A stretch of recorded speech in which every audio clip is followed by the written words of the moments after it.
Bonjour tout le monde. Dans le cadre des travaux d'initiative personnelle encadrée, j'ai choisi de traiter l'isolation phonique des bâtiments comme étant indispensable au confort des citadins, puisque le thème de cette année est la ville. Alors, pour ce faire, on débutera par une petite introduction, puis on posera la problématique concernant le sujet. On étudiera ensuite le phénomène de propagation des ondes sonores.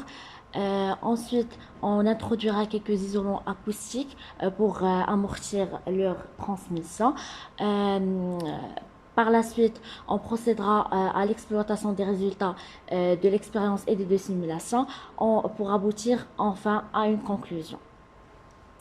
Alors, la ville est, depuis l'aube des temps, la ville est connue par son dynamisme effréné et par son activité économique qui ne cesse de croître de jour ne cesse de croître de jour en jour.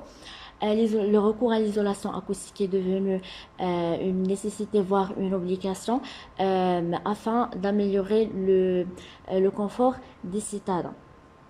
En effet, il existe différents types de bruits, tels que le bruit de choc, les bruits aériens intérieurs, les bruits aériens extérieurs et les bruits d'équipement. Dans ce cadre, il faut différencier entre l'isolation acoustique qui vise à atténuer les niveaux sonores des bruits extérieurs et la correction acoustique qui vise à contrôler le niveau sonore à l'intérieur d'une pièce en limitant la réverbération sur les parois. Ces débauches analytiques nous incitent à poser la problématique suivante: entre isolants minéraux et écologiques, que choisir? Alors, les ondes sonores. Propagation du son dans un solide. Le solide est modélisable par une chaîne infinie d'oscillateurs.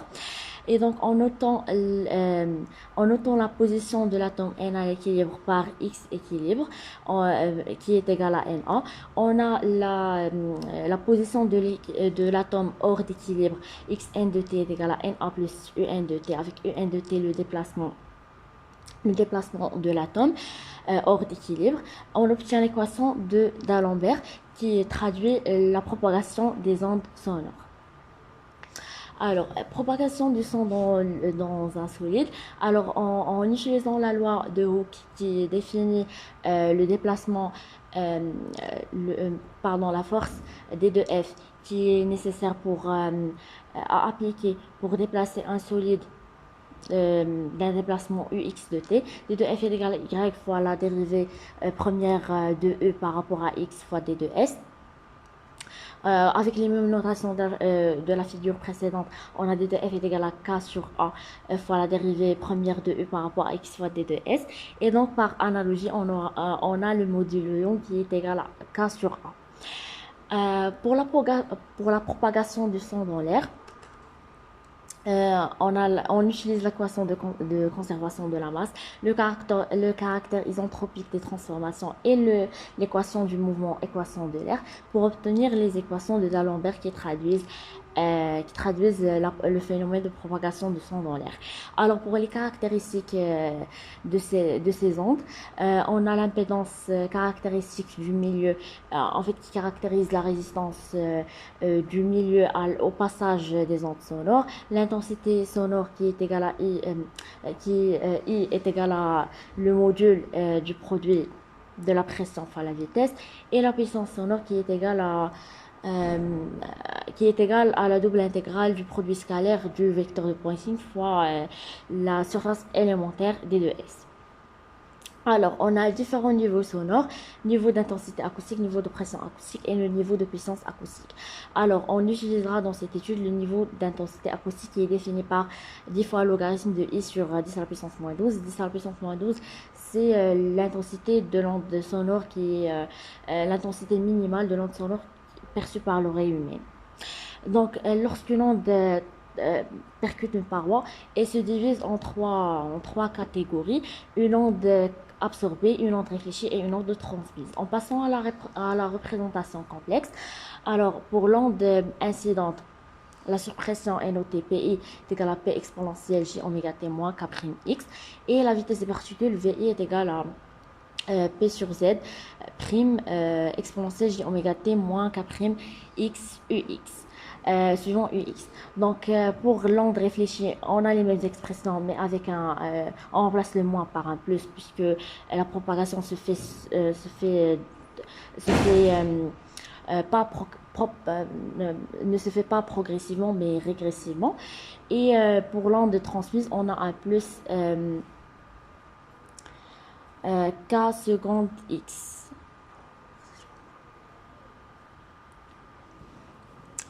Coefficient de réflexion.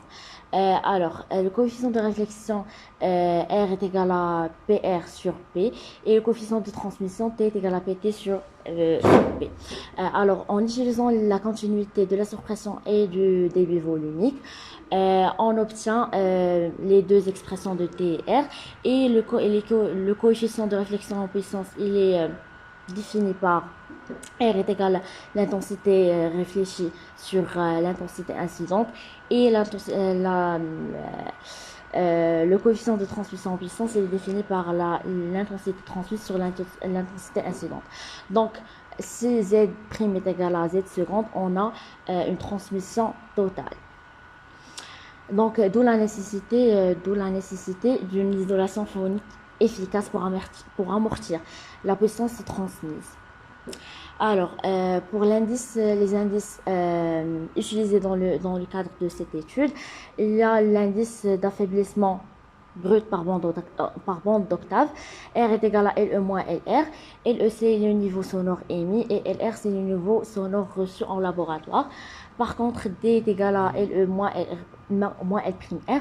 L'R, c'est le niveau sonore reçu in situ ou dans le chantier. Alors, pour une paroi simple, plus c'est lourd, mieux ça isole. En fait, plus elle est épaisse, meilleure est son isolation. Et cela est concrétisé par la relation suivante. R est égal à 20 logarithme de oméga m sur 2 ρ c.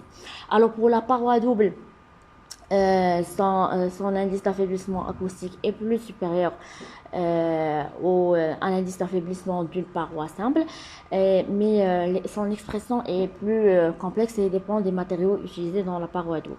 Alors, on a les isolants acoustiques d'origine animale et les isolants acoustiques d'origine végétale, et on utilisera notamment la laine de chanvre, la laine de bois et la paille et le liège.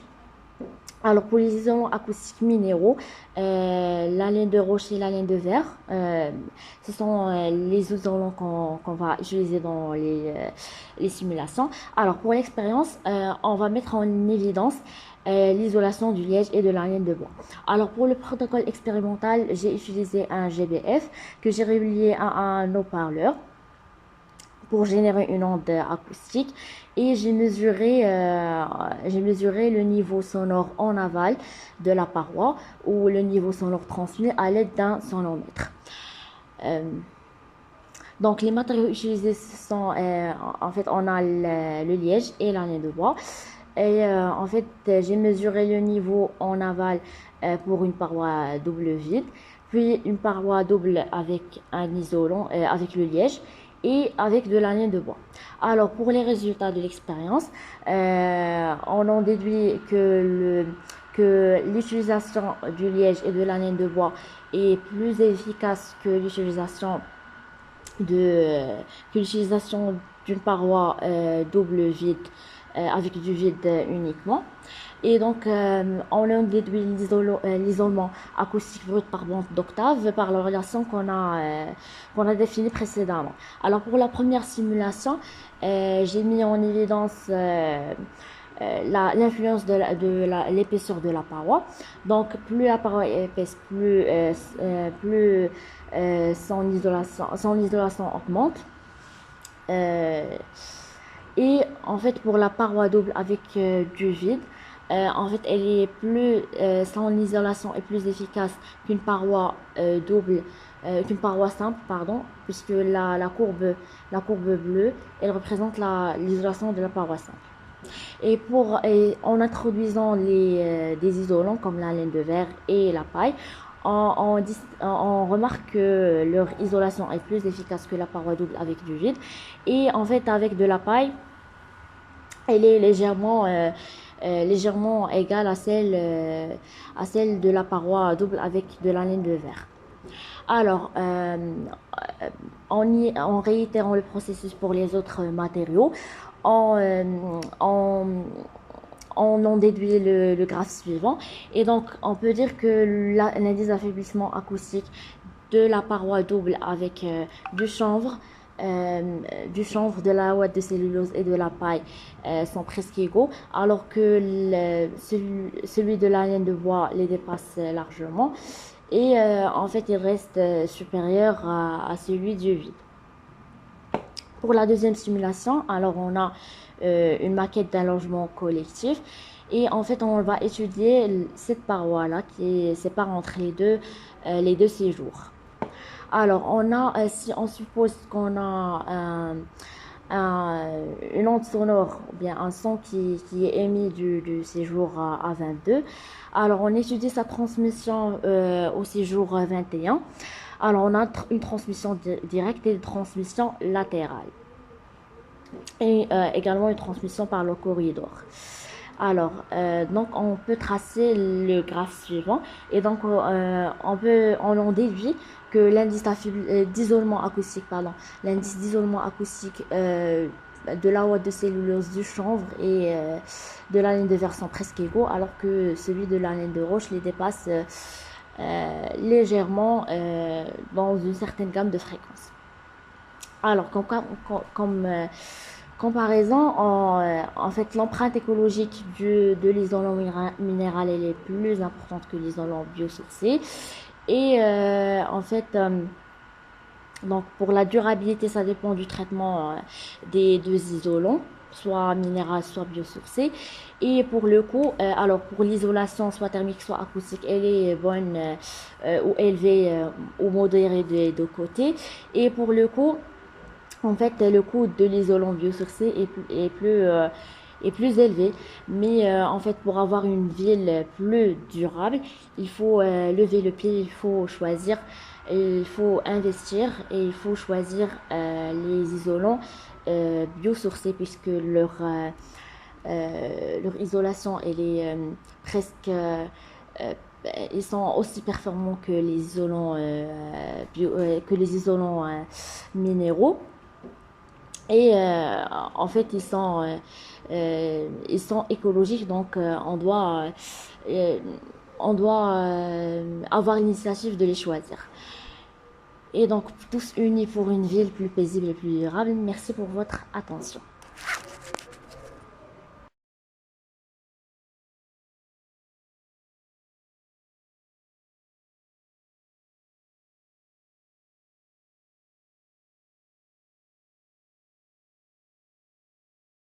Pour les futurs candidats, je vous conseille de choisir un sujet que vous pouvez maîtriser, qui contient des notions enseignées en classe préparatoire et qui soit ancré dans le thème désigné dans le cadre du TIPE et de commencer votre sujet le plus tôt possible, vraiment le plus tôt possible. Comme ça, vous serez plus à l'aise et vous allez maîtriser tous les aspects de votre sujet. Donc, profitez de ces vacances pour chercher un sujet abordable, maîtrisable et qui soit adapté au thème de cette année. Pour les critères du choix du sujet, je dirais qu'il faut avoir un sujet qui soit ancré dans le thème, bien sûr, qui contient une expérience valide dont on peut exploiter les résultats et qui contient des simulations si possible. Pour les questions du jury, je pense qu'il faut en gros maîtriser la partie théorique.